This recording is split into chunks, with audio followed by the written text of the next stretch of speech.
I'm delighted to be here today to speak at the Schumpeter conference for two reasons.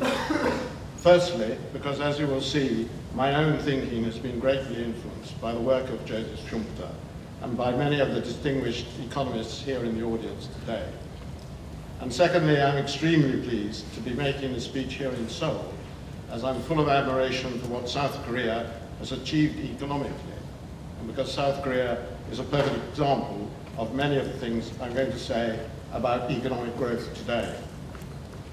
Undoubtedly, the most interesting and productive years of my life were the 8 years between 1998 and 2008 that I spent as the UK Minister of Science and Innovation after working for many years in industry. They were extremely productive years as I was able to introduce many policies to increase innovation and growth. But during them, I became very conscious of the fact that I was having to make the policies based on what I was seeing happening in other countries, rather than any theory of economic growth, as neoclassical economics theory, which was what most economists at those days in the UK embraced, had little to say about innovation and economic growth, and also seemed to be based on mathematical models, which were very poor representations of reality. I therefore decided that when I came out of government, I'd write a book about economic growth theory that would be based upon the excellent empirical work that has been done on economic growth, and which I would test to see if it could be used to explain the economic growth performance of countries. That book has now almost been finished and hopefully will be published next year. And what I want to do this morning is to briefly describe the dynamic capability theory of economic growth that it sets out, and say why I think it should be adopted by more policymakers. There is, I think, a very great need for a new theory of economic growth, because we live in a period of dramatic economic change. The reversal of the G7's rising share of world GDP, the rapid development of East Asia, and the recent slowing down of the labour productivity growth rates of G7 countries are surely the dominant economic facts of the last 50 years. They are also the ones that economic theory needs to be able to explain, so that developing countries, which have yet to participate in the global economy, know what policies they should adopt, and so that countries in the Western world know what policies they should develop in order to revive growth of their economies. Neoclassical economists who have dominated economic debate in the last 50 years have, however, failed to provide convincing explanations of these dramatic changes. In developing a new theory of economic growth, I think a useful first step is to look at how successful the theories and policies of economists have been who belong to the neoclassical school of thought, as opposed to those of the main alternative theory. This is possible because the history of economic growth theory, unlike most scientific subjects, is not the history of a series of discoveries which build on each other to provide today's theory. On the contrary, it's the history of two different schools of thought which have been embraced at different periods in time by economists. The two schools of thought are best described as the market efficiency school of thought, which includes neoclassical growth theory, and the production capability school of thought. According to the market efficiency school of economic thought, economic growth arises from the increasing efficiency of the market in allocating capital and labour to firms in a static world. According to the production capability school of thought, on the other hand, wealth originates from innovation and creativity, and the accumulation of assets takes place as a result of the discoveries and innovations changing man's stock of knowledge and his tools. The accumulation also takes place in a dynamic world. The analytical focus of the two schools is also different. In the market efficiency school, the focus is on barter and man the trader. In the production capability school, the focus is on production and man as the innovative producer. The market efficiency school of thought includes the physiocrats, Adam Smith, David Ricardo, Alfred Marshall, Paul Samuelson, and Paul Krugman. The production capability school of thought includes such figures as Friedrich List, Alexander Hamilton, the German historical schools, and Joseph Schumpeter. Joseph Schumpeter, from my personal perspective, is of particular importance because he had many insights into the way that capitalism works, three of which, at least, I believe should be incorporated into any new theory of growth. Firstly, he saw that competition as a dynamic process of moving from one disequilibrium to another, rather than a process of moving towards equilibrium. Secondly, he understood that we do not live in a world of perfect competition, and that the traditional theorist's focus solely on price is wrong.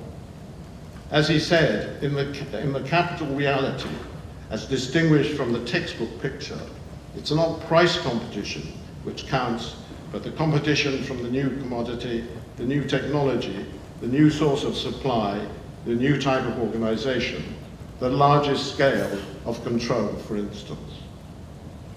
Thirdly, he saw the process of innovation as the engine of growth. As he said, without innovation, no entrepreneurs. Without entrepreneurial achievement, no capitalist returns and no capitalist propulsion.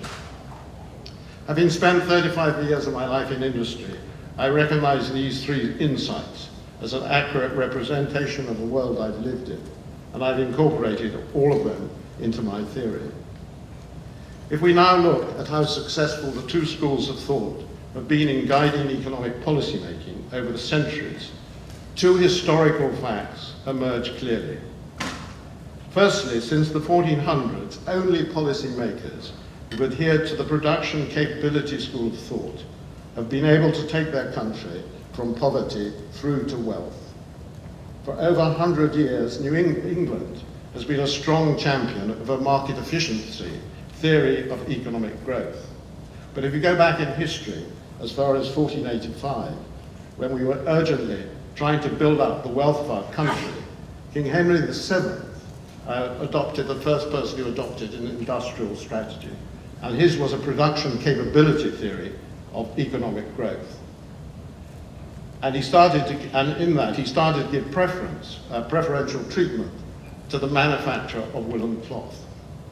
He'd spent his childhood and youth with an aunt in Burgundy in France, and had observed that the area was very wealthy due to the production of woolen textiles.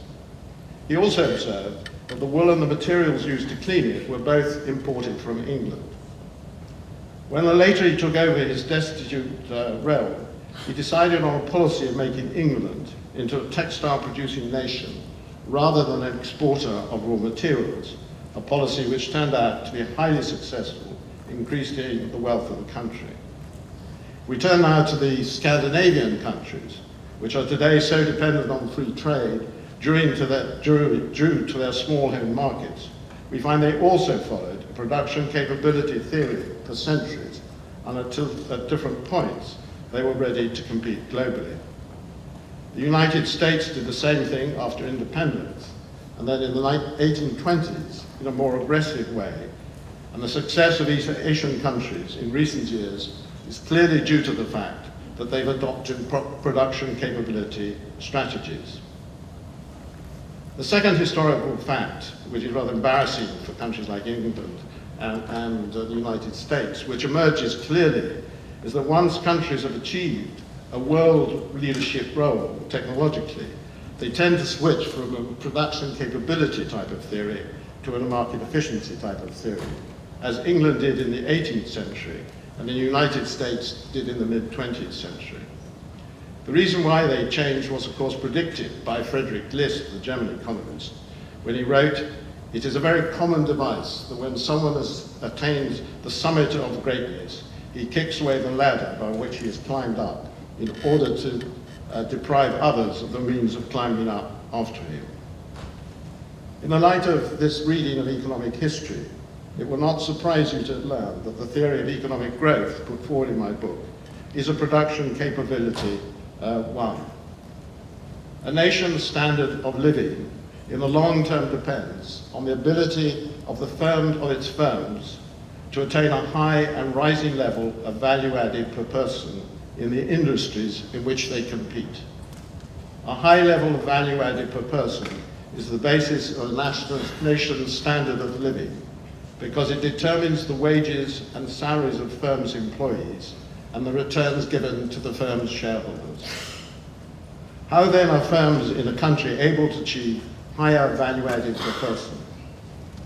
The answer is that they can do so if they're able to gain a competitive advantage over their rivals, which enables them to drive a wider wedge between the willingness of their customers to buy their product or service and the costs they incur in producing them. This can obviously take either the form of raising the willingness of their customers to buy the product or service, or finding a way of reducing the costs of producing it. So how are companies able to create competitive advantage over their rivals? The answer is that in the case of technologically leading countries, it's mainly through a process of innovation, while in the case of catching up countries, it's mainly a process of learning from technologically leading countries.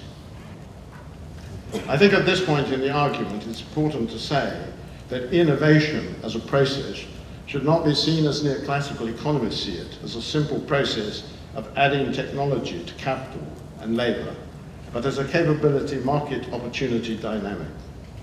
Firms can only innovate if an opportunity has been created for them to do so, and they have the organizational and technological capabilities necessary to take advantage of it.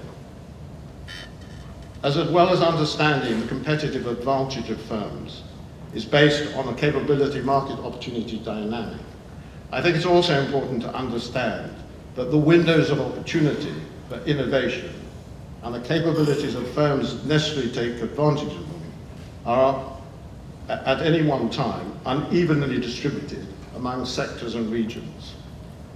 The last point is an important one, because when it comes to explaining the economic performance of a country or developing policies to increase it, rather than treating an economy as a single monolithic structure and seeking a single cause for its performance, a better strategy is, I think, to first look at what is happening in the different sectors. What is happening to the level of value added per capita in different sectors, and to what extent is the level of economic activity shifting between different sectors.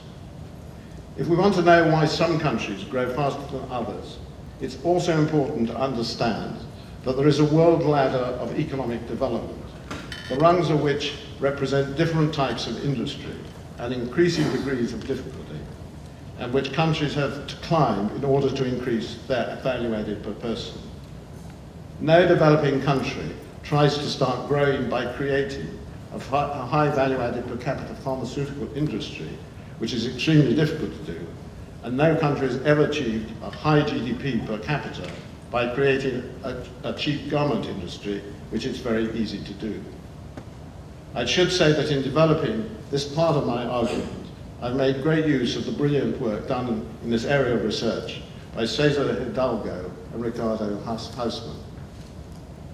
Having in the first half of my book set out a dynamic capability theory of economic growth, in the second half I seek to test the validity of theory in the only laboratory that economists have, which is the laboratory of history.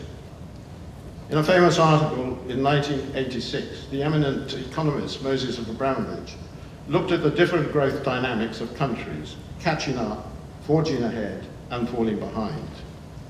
These three categories, of course, map onto the three groups of countries whose dramatic change of economic performance I observed at the beginning of this talk.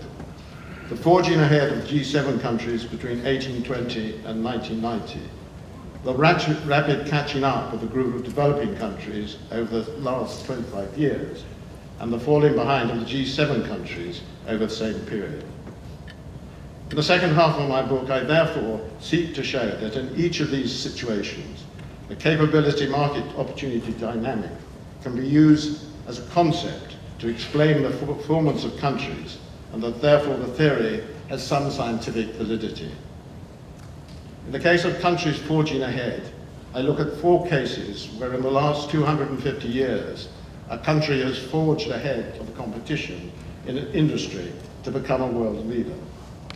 The 4 cases are the growth of the cotton industry in Great Britain at the end of the 18th century and the beginning of the 19th century, the rise of the German chemical industry at the end of the 19th century, the rise to world leadership of the American car industry at the beginning of the 20th century, and the forging ahead of the American computer industry in the second half of the 20th century. In all of these cases, I believe I can show that industry was propelled forward by a capability market opportunity dynamic. In the chapter on countries catching up, I look at how Korean industry in the last 40 years caught up with the USA in the dynamic random access memories market. And to add a bit of interest to the book, I also look at how New World countries have challenged Old World countries in the wine industry in the last 40 years, and how Taiwan has built up in the electronic industry over 3 decades from 1970 to 2000. In all these cases, the catching up process clearly involved a capability market opportunity dynamic. Finally, in the chapter of countries falling behind, I look at 2 countries, the UK and the USA. These 2 countries have sequentially led the world economically for the last 2 centuries. But while the UK has been falling behind for many decades, the USA has only recently looked as if it was doing so. In both cases, I believe I can show that the cause of the falling behind was a loss of competitive advantage in world markets in high value-added per capita sectors due to the absence of a capability market opportunity dynamic.